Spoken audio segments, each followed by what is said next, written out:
हिंदी कहानी मतलब का रिश्ता एक भावनात्मक कहानी, दिल को छू लेने वाली कहानी। जीवन में कई बार हमें ऐसी कहानियां मिलती हैं जो हमारे दिल को छू जाती हैं और हमें एक नई राह दिखा देती हैं। ये कहानियां न सिर्फ हमारा मनोरंजन करती हैं बल्कि हमें जीवन के अहम सबको सिखाती हैं। यहाँ हम आपके साथ एक ऐसी ही दिल को छू लेने वाली कहानी साझा करने जा रहे हैं जो आपके दिल को भी छू लेगी।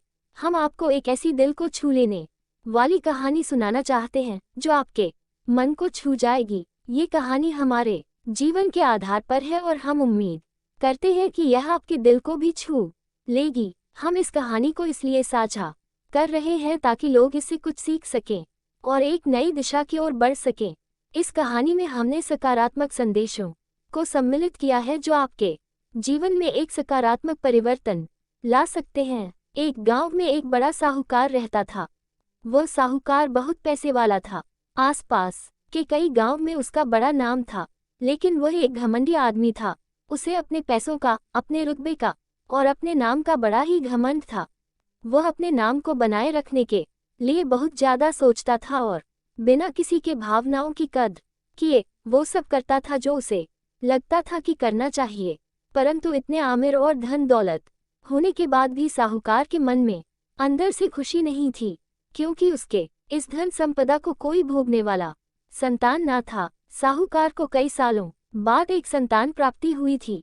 साहूकार ने अपने इस खुशी को मनाने के लिए अपने घर पर एक बहुत बड़ा कार्यक्रम रखा, जिसमें उसने आसपास के गांव के सभी श्रीमंत लोगों को और सिर्फ ऐसे रिश्तेदारों को जो पैसे वाले थे बुलाया था।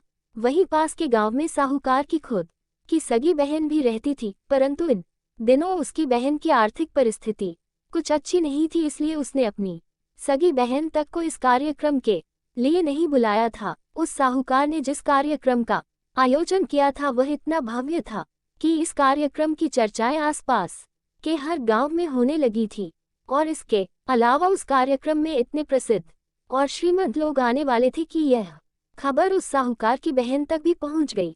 बहन को जब ये पता चला कि उसके भाई को आखिरकार संतान सुख प्राप्त हुआ तो उसे बहुत खुशी हुई।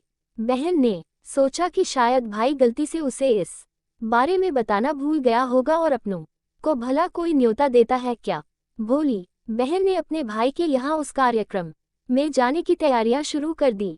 जिस दिन वह कार्यक्रम था उस दिन बहन सुबह सुबह ही अपने भाई के घर जाने के लिए निकल पड़ी।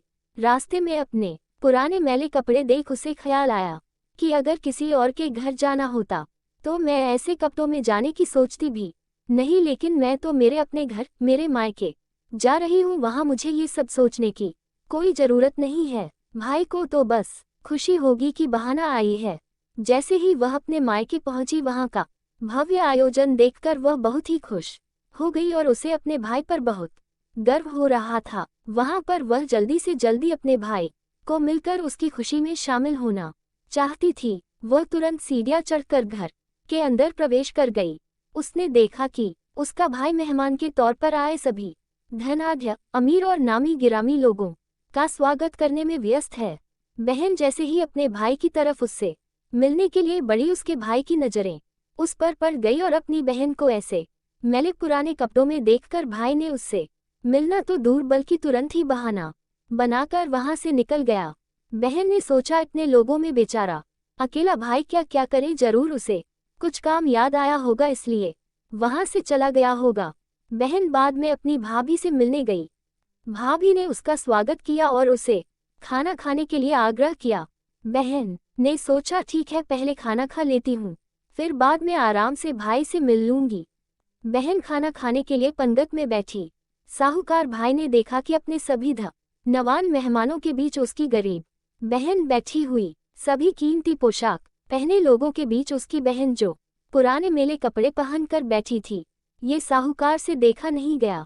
उसने अपनी बहन को अपने पास बुलवाया, भला बुरा सुनाया और वहां से जाने के लिए बोला। बहन ने अपने सपने में भी नहीं सोचा था कि उसके साथ कभी ऐसा व्यवहार भी हो सकता है, और वह भी उसके खुद के मायके में। अपना अपमान होने के बाद बहन तुरंत अपने घर ससुराल जाने के लिए चल पड़ी। बहन इस बात को पचा ही नहीं पा रही थी कि उसके अपने भाई ने उसके साथ इतना बुरा व्यवहार किया। उसकी आंखों से आंसू नहीं थम रहे थे। रास्ते में उसे अपनी पुरानी दोस्त मिली। उस दोस्त ने उसे रोने का कारण पूछा। हालांकि बहन दोस्त को कुछ भी नहीं बताना चाहती थी, लेकिन दोस्त के बार बार पूछने पर उसने उसके साथ हुई सारी घटना उसे बता दी। उसकी दोस्त एक समझदार महिला थी और काफी प्रैक्टिकल सोचने वाली थी। उसने कहा, अगर तुम मेरी बात मानो तो एक दिन तुम्हारा भाई खुद तुम्हें अपने यहाँ बुलाएगा और तुमसे माफी मांगेगा। बहन ने उसे कहा कि मैं तुम्हारी हर बात मानूंगी, बताओ मुझे क्या करना होगा। प्रश्नवाचक चिन्ह। दोस्त ने कहा कि तुम इस अपमान को, इस दुख को एक दिशा दे दो और कोई गृह उद्योग शुरू कर दो। उसमें इतनी मेहनत करो कि उस काम में तुमसे अच्छा कोई भी ना हो।